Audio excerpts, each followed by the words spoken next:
Welcome to another episode of Erik Wait Whiskey Studies, and in this video, I'm going to do a review of the Mortlach 12-year-old single malt Scotch whiskey. This whiskey sort of defies all the stereotypes of the profile of this whiskey, and I'll tell you a reason why. But first, I'm going to give you the profile of Mortlach Distillery, their core range, and this whiskey. Mortlach is a space-side distillery located in Dufftown, Moray, Scotland.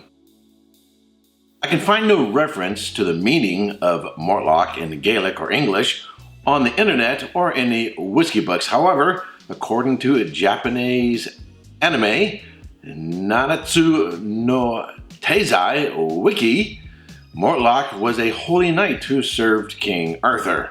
Locally, the distillery is known as the Beast of Dufftown. Mortlach Distillery was established in 1823 by James Findlater in the wake of the Excise Act on the site of an older illicit distillery.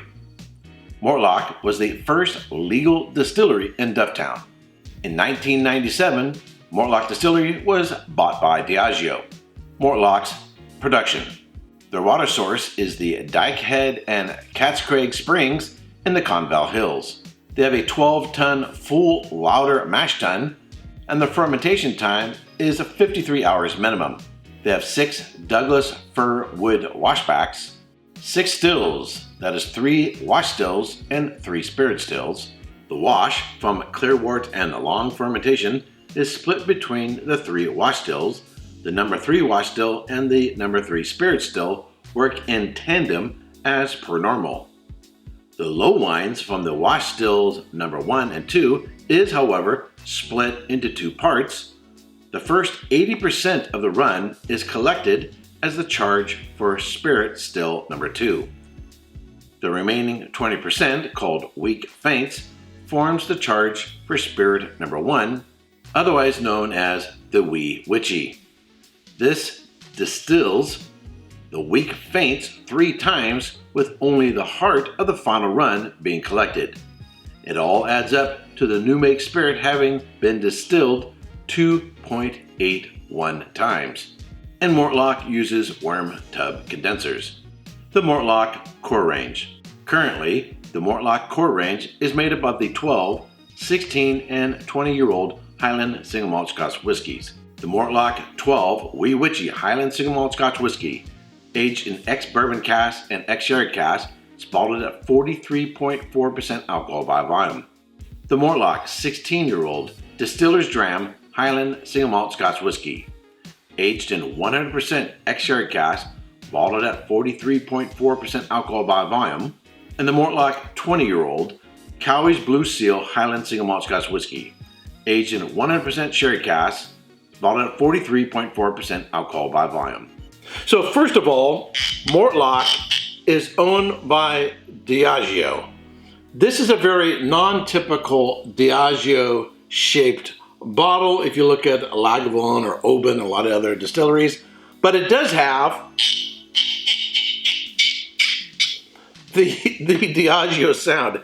I don't know how they do this, but it seems that Diageo bottles have like the tightest corks, and thankfully I have yet to have one break from a Diageo bottle. Now, not only is the shape of the bottle not your typical Diageo, but the whiskey itself is not your typical Diageo. First of all, if you have a bourbon cask and it doesn't have any added coloring to it, you can get more of the golden color.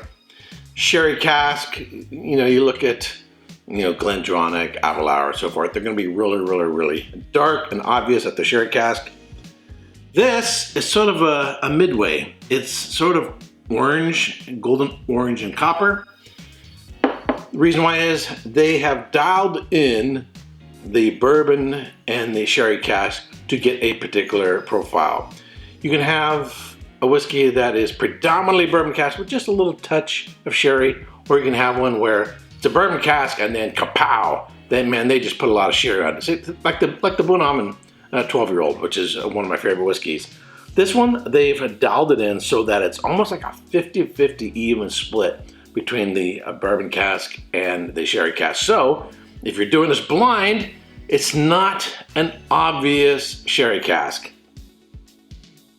On the nose, it has moderate intense aromas of, I get a lot of apricot preserves, dried apricot from more of a sherry cask influence. I tend to get those dried orange notes that you might get in Christmas cake or panettone roll, something like that, the dried orange notes. This is more apricot because there's a certain tartness to the orange character, which I associate more with a dehydrated apricot than I do an orange. Some vanilla, there is some lemon going on in there. You can smell the malt on this one. It's a very malty whiskey. In the background, there is a little bit of a raisin character, and that's sort of your flag for a sherry cask. Some floral notes on the palate.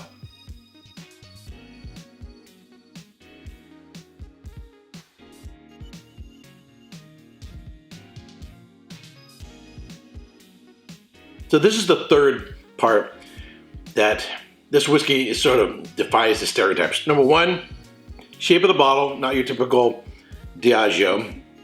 Number two, the way in which they've used the bourbon in the sherry cask, that it's not your typical sherry cask, and it's not your typical bourbon cask. Number three, it has a greater intensity of flavor than at 43.4% alcohol by volume. And there's this weird 2.81 distilled. What the heck does that mean? In essence, if you're familiar with Springbank and their 2.5 distillation, basically the same thing. They've just gotten more precise and more particular. Rather than this sort of lazy 2.5, they've dialed it into 2.81.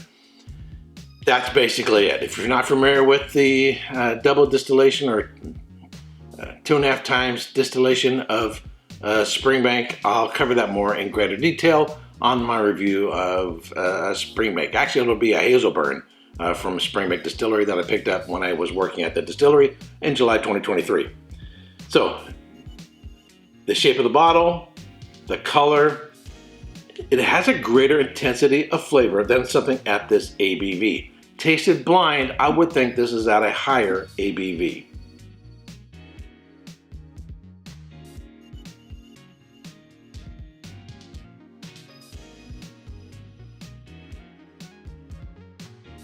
Let the spirit just sort of sit on your palate, sit in your mouth, kind of rest there.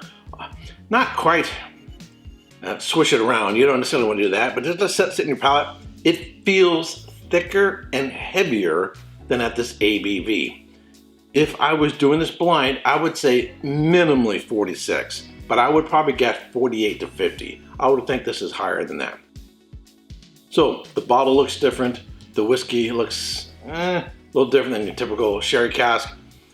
The mouthfeel is different. Obviously, it has this bizarre distillation thing going on in there.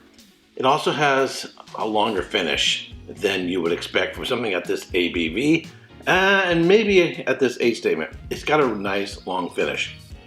It's sweet up front, goes a little dry, a little bit herbal, a little bit licorice, the very, very distinctive maltiness there. It has a spicy bite, not an alcohol bite, but a spicy bite, a little bit of white pepper. So it's like a white pepper, so it's like a peppery bite.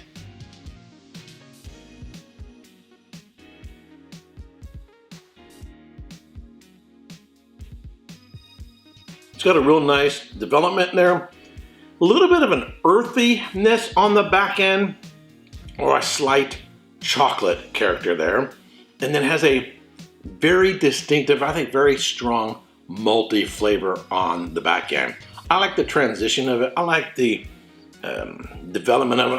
I like the complexity of it, and the layers of the flavor, and the way in which they go through the palate from the front and the middle and into the finish, and then the length of finish. It has a fairly spicy finish, getting a little bit of candied ginger, a little bit of white pepper, a little bit of that chocolate character, And underneath that is some vanilla, those dried apricots. A really nice whiskey. And the price on this, at least in my neighborhood, is around 55 bucks, which I think is a really good price for this whiskey. So I know people like to stick their nose up at some of the bigger conglomerate, the bigger companies that own a whole bunch of distilleries. And they think, oh, they're just mass market and all that. This is a very nice whiskey that I think is just dialed in really nice. I would like to try something like this, maybe an independent bottle or something at a higher ABV. Because if this was amped up even more, I would like it even more. So I think this is a really nice whiskey at a very fair price, at least for now. What would I give it in terms of score? I'm gonna go solid 89 points, a solid 89 points. What would I want more? To get it higher, get it up over that 98 point score, a little bit, maybe a little bit something more in the mid palate, and more than just a spicy finish on the back end that some of the fruit notes would carry through. I'd like maybe a little darker character on it than just a lot of apricot, but it's very distinct, it's very unique, and I really like this whiskey. If you've not had a Mortlach 12-year-old, I'm gonna highly recommend it. All right, that's it for this video. If you subscribe to this channel, I want to thank you very much. If you've not yet subscribed, but you like watching my videos, I would greatly appreciate it if you would subscribe. Ring the bell to be notified for when I go live or I post a new video. Until next time, Sláinte. Hey, don't forget to subscribe and check out these other whiskey videos.